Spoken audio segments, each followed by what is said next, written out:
Hello my dear friends, and welcome back to another Star Wars news update. It is I coming at you once again, your favourite galactic hostess, Star Wars Meg. Hope you're having an amazing day. I'm so glad to see you again.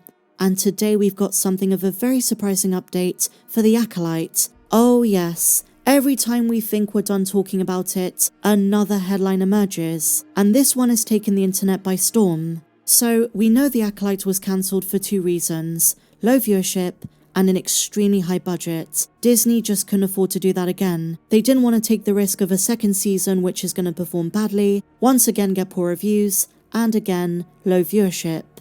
However, my dear friends, that might not have been the full story. Some new data from Luminate seems to provide new insights, and has given Star Wars fans a reason to be very confused, because according to them, The Acolyte wasn't a failure, the opposite. They say The Acolyte was Disney Plus's second best performing series of the year, and of course they're talking about last year 2024, with 2.7 billion minutes watched. That seems like a lot, but what the media outlets are forgetting is by comparison, this is actually pretty bad. These days, the bar for second best series is pretty low, and compared to other Star Wars projects, it really is nothing to be celebrated. But in the Acolyte fandom, it's been spun as something of a victory. But as you're going to see, my dear friends, it's anything but. Fans of the Leslie Headland show have taken to social media to say, Lucasfilm is being very hypocritical. If it was all about viewership, shouldn't this data show The Acolyte deserved a second season? Well, like I say, not really.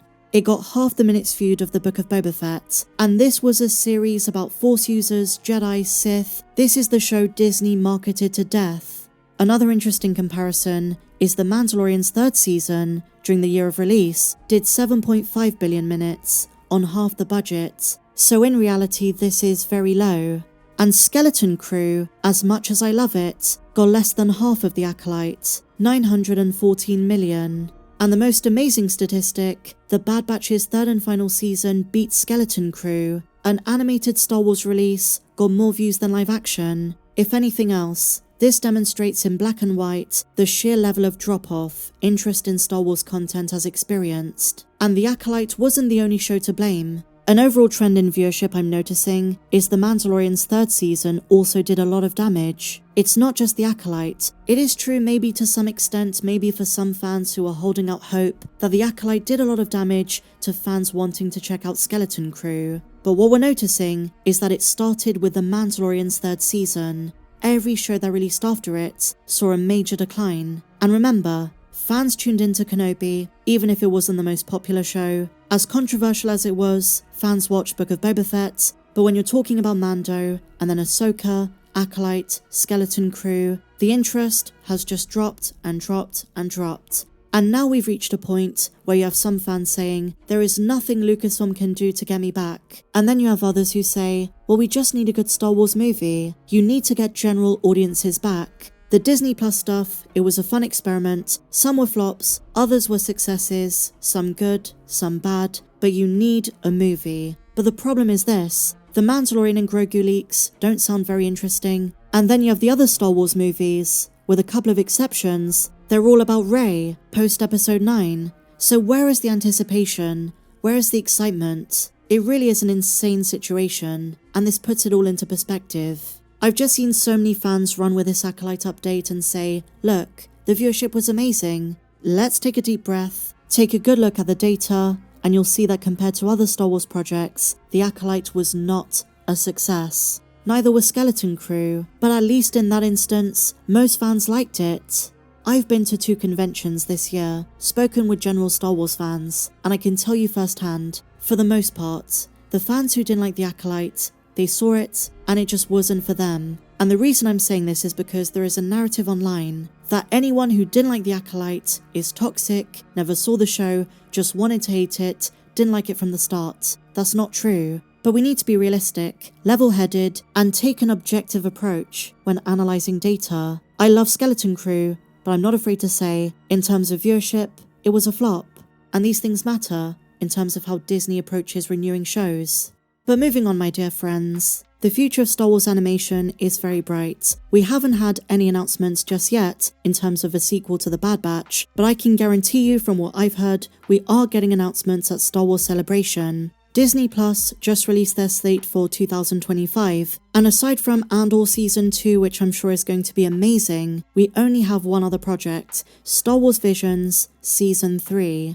And this means the next mainline animated show, the next 3D animated project, is going to release probably in 2026, which is also fine. We have to wait a bit longer, but good things come to those who wait, and 2026 is going to be insane. Ahsoka Season 2, our next animated show, and The Mandalorian and Grogu, the return of Star Wars to the big screen. Fingers crossed, it's going to be good. But today, my dear friends, we have a new rumour. There's a rumour going round. The next animated Star Wars series is going to be clone-related. Lucasfilm is working on 2, one which is centred around clones, and the other, from what I've heard and what the rumours are saying, is going to be Asajj Ventress focused. Do you guys remember a few months ago, I got to speak with Nika Futterman, the voice actress of Asajj, and it seems like Lucasfilm is going to explain how Asajj Ventress survived after the events of Dark Disciple in an upcoming show. But the clone show might not be full length. A wild rumour has suggested it's going to be a Tales of series. Just like Tales of the Jedi and Tales of the Empire, we might be getting a Tales of the Clones to bridge the gap between the Bad Batch and Star Wars Rebels. Take it with a pinch of salt, nothing is confirmed, but this would mean something very tragic. If they decide to do more with Captain Rex and some kind of clone rebellion, the clones versus the rising empire, we know there is a very good chance we're probably going to lose Echo. Because he's not around in Star Wars Rebels, we have to assume he's probably dead. Now Lucasfilm have done this kind of thing before. A character which is unaccounted for, is alive, but off doing something else. I very much doubt it though. Given his friendship to Rex, I can 100% imagine a scenario where Lucasfilm uses the next animated project, especially if it's clone related, to tell the story of how Echo died. Some kind of heroic sacrifice. But beware guys, just like we had in Tales of the Jedi with Yaddle, and to some extent with Tales of the Empire, the next one is probably also going to have a tragic moment. And there is a massive theory in the clone fandom that Echo base on Hoth was named after Echo the Clone. In canon, nothing is confirmed about this. It's called Echo Base because of its strange acoustics, but Dave Filoni likes to retcon details like this. He might decide it's more poignant for the rebellion to honour a much beloved clone, a veteran soldier, Echo, and to name their base on Hoth after him. This would give Echo an incredible legacy, indirectly being mentioned in the original trilogy in The Empire Strikes Back. But I wonder if Echo's death is the reason Rex gives up the fight, and he ends up on Selos with Wolf and Gregor, but it's just a tragic fact. If they're continuing the clones after the Bad Batch, some of the ones we've grown to love are gonna die, either of old age, Hunter was losing his sight a bit, and I presume others are gonna be given a conclusion. If Echo dies, my goodness, that's gonna be a very sad day. And another clone who's been set up to have more of a story after the Bad Batch is Dr. Emery Carr. She had a very interesting conversation with Echo, and I have a suspicion she's going to join Rex's ranks. I mentioned this when the Bad Batch was airing, but we still need to know the origin of why she has the name Carr. Was she married to a Mr. Carr? Is that the person who took her off Camino? But when it comes to Lucasfilm, we just don't know the order of release. There are many projects in the works we know nothing about. Lucasfilm recently opened another limited production company in London. It's believed this is for the Sean Levy movie, and the working title is Blue Mist, presumably in reference to a lightsaber.